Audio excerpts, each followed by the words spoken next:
आप देख रहे हैं टुडे न्यूज़ 24। सबसे पहले जोर से बोलिएगा, भारत माता की जय जवान इनकलाब वंदे। इतनी भारी संख्या में आप लोग आए हैं, ये तो बस ऐलान ही बाकी है और तो मेरे ख्याल में कुछ रह नहीं गया। आपका इतनी भारी संख्या में बाहर निकलना, ये संकेत मैं क्रांति का देख सकता हूं। ये मैं चश्मदीद गवाह हूं। अरविंद केजरीवाल साहब चश्मदीद गवाह हैं।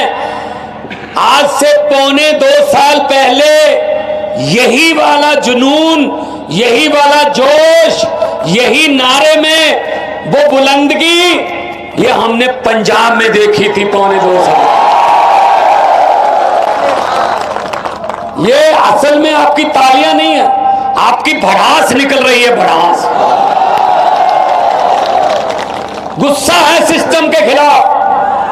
5-5 साल की बारियां भाई साहब, अंग्रेज 200 साल इकट्ठे लूट गए, ये अपने वाले 5-5 साल की किश्तों में लूट रहे हैं, कोई फर्क नहीं है।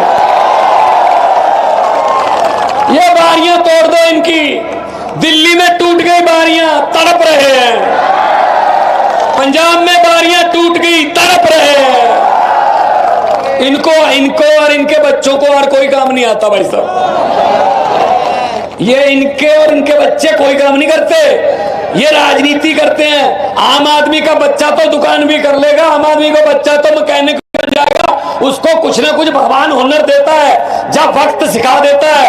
नेताओं को, बच्चों को कुछ नहीं आता। अगर ये हार गए, बेरोजगार हो जाते हैं ये। तो बेरोजगारी का बदला बेरोजगारी से लो।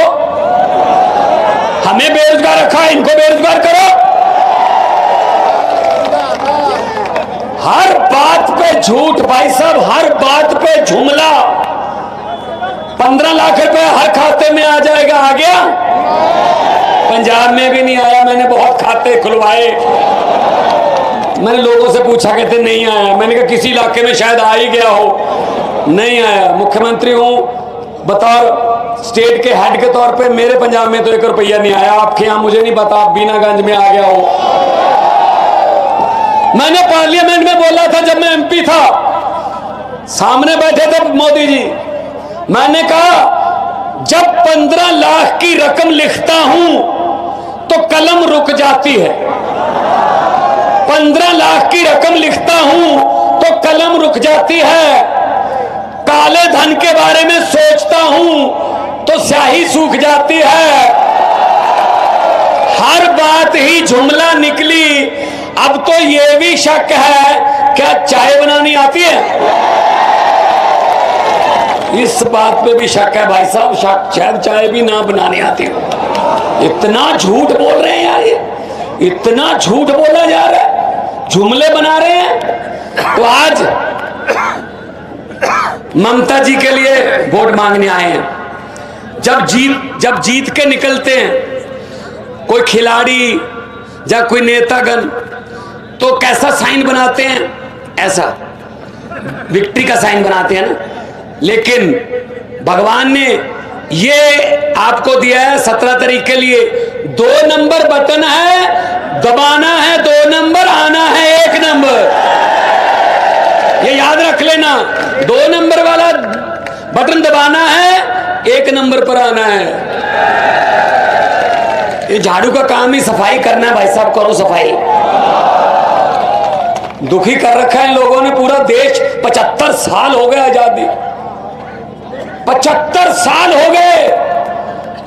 अरविंद केजरीवाल जी ने आम आदमी पार्टी बनाई, दिल्ली में शानदार स्कूल हो गए भाई साहब, सरकारी स्कूल। जाके देखना, किसी दोस्त को फोन कर लेना। सरकारी स्कूल में देश में पहली बार मैंने अपनी आंखों से देखा है कि एक जज का बेटा और एक कलेक्टर का बेटा और एक रिक्शे वाले मजदूर का और झुग्गी झोपड़ी वाले का बेटा एक ही टेबल पर बैठकर, एक ही बेंच पर बैठकर, एक ही किताब पढ़ रहे थे। बहुत बड़ी बात है भाई साहब, बहुत बड़ी बात है। जैसा कि ममता जी ने कहा कि ऑटो वाला कह रहा था कि मेरे खानदान में ये आखिरी ऑटो होगा, इसके बाद मेरा बेटा डीसी बन जाएगा, मेरा बेटा वकील बन जाएगा, डॉक्टर बन जाएगा, इंजीनियर बन जाएगा। ये चीज करनी पड़ेगी। इनके जुमलों में मत आना। इनको पता चल गया जनता का कि जनता की मेमोरी जो है ना, ये सोचते हैं मेमोरी वीक है, जनता की याददाश्त कमजोर है। वो 4.5 पौने 5 साल का जो हमारी करतूते हैं वो भूल जाते हैं। आखिरी 3 महीने में एक लॉलीपॉप दे दो, लोग खुश हो जाते हैं। जैसे कभी दिया ना कि सिलेंडर 200 रुपये सस्ता, लेकिन महंगा कितना किया था। हम सस्ते के चक्कर में हाथ सस्ता कर दिया। ये वो वाली बात हो गई भाई साहब, ये याद रख लेना। एक परिवार में लड़की की शादी थी, अच्छा परिवार था, जिम्मेदार थे, जमीन थी, अच्छी प्रॉपर्टी थी। उन्होंने कहा कि बेटी लाडली है, धूमधाम से शादी करेंगे। तो लड़की के लिए सामान इकट्ठा किया, बड़े बड़े टीवी, फ्रिज, जेवर, सोने के चांदी के सब इकट्ठे कर लिए। कल बारात आनी थी। आज शाम तक डाकुओं को पता चल गया एक रात पहले कि इस घर में माल है। वो ट्रक लेके आ गए, पूरे परिवार को, लड़की वालों को एक कमरे में बंद कर दिया। ट्रक में सारा सामान भर लिया। ट्रक जाने से पहले डाकुओं के सरदार ने पूछा, लड़की का परिवार कौन से कमरे में है? कि जी इस कमरे में है। खोलो, खोला कमरा, किस लड़की की शादी है? वो डरती डरती खड़ी हुई, मेरी शादी है। तो डाकुओं के सरदार ने जेब में हाथ डाला, 100 रुपए का नोट दिया, बेटा शगन रख ले, आपका जीवन मंगलमय हो, आशीर्वाद देता हूं। और सारा सामान लूट के चले गए ट्रक लेके। अगले दिन भाई साहब पुलिस आई, घर का एक भी मेंबर FIR लिखवाने के लिए तैयार नहीं था। कह रहे थे ठीक है लूट के ले गए, लेकिन बंदे बड़े अच्छे थे, 100 रुपया शगन दे गए। ऐसे करते हैं ये बीजेपी वाले, 4.5 साल लूटते हैं, 6 महीने में आपको एक शगन दे देते हैं, 200 रुपए का सिलेंडर फ्री।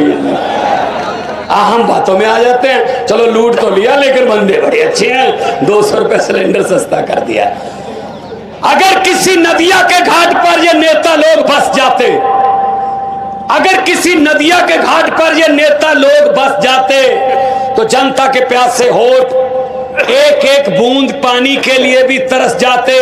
गनीमत है, शुक्र है, मौसम पर हुकूमत चल नहीं सकती, वरना सारे के सारे बादल भी इनके खेतों में ही बरस जाते। तो ये बदलिए भाई साहब, आपके हाथ में बटन है, आपके हाथ में बटन है, बटन दबा दीजिए, 2 नंबर वाला, झाड़ू वाला। और बिजली दिल्ली में फ्री, पंजाब में 90% घरों को बिजली का बिल जीरो भाई साहब, जीरो आता है, जीरो। किसी को 10,000 आता था, 8,000 आता था, आजकल जीरो बिल आता है। किसानों को बिजली फ्री मिलती है भाई साहब। धान और गेहूं 2 मेन फसलें हैं, और चावल और गेहूं 2 मेन फसलें हैं। अभी दूसरी फसलों पर हम सुप्रीम कोर्ट में जा चुके हैं कि दूसरी फसलों पर हमें मूंग भी बीज सकते हैं, बाजरा बीज सकते हैं, हम सूरजमुखी बीज सकते हैं, मक्का बीज सकते हैं, दाल बीज सकते हैं, लेकिन MSP दो, MSP सेंटर अगर दे दे तो हम वो बीज लेंगे। तो किसान को अन्नदाता कहा जाता है। दाता मतलब दांते बांटने वाला, कुछ देने वाला। और धरती को माता कहा जाता है। माता और दाता इकट्ठे रहते हैं हर रोज एक ही जगह पे। तो दाता का बुरा हाल क्यों हो गया? क्यों देश को पेट भरने वाला खुद भूखा सोने पर मजबूर हो गया? इनकी करतूतों की वजह से। इन नेताओं ने कुछ बनाया नहीं है, कानून नहीं बनाए, अपने घर भरे हैं इन्होंने, सिर्फ अपने घर भरे। तो बिजली, पानी और स्वास्थ्य, बीमार हो जाए तो अच्छे हॉस्पिटल में इलाज होना चाहिए। तो इसीलिए हम आपके पास आए हैं। मैं ज्यादा नहीं बोलूंगा, अरविंद केजरीवाल जी ने आपके साथ विचार विमर्श करना है, सुन के जाना है। देश की बात चलने वाली है, बहुत बड़ी बात चलने वाली है। बस मैं तो यही कहूंगा कि आप लोग ऐसे इकट्ठे रहिए, एकता रखिए। 17 तारीख को जहां मर्जी हो तो रिजल्ट जो है वो झाड़ू वाला बटन का आना चाहिए। मैं यही कहूंगा कि लोगों को अक्सर कहते सुना है जिंदा रहे तो फिर मिलेंगे, लेकिन इस दिल ने कहा है मिलते रहे तो जिंदा रहेंगे। दोनों हाथ ऊपर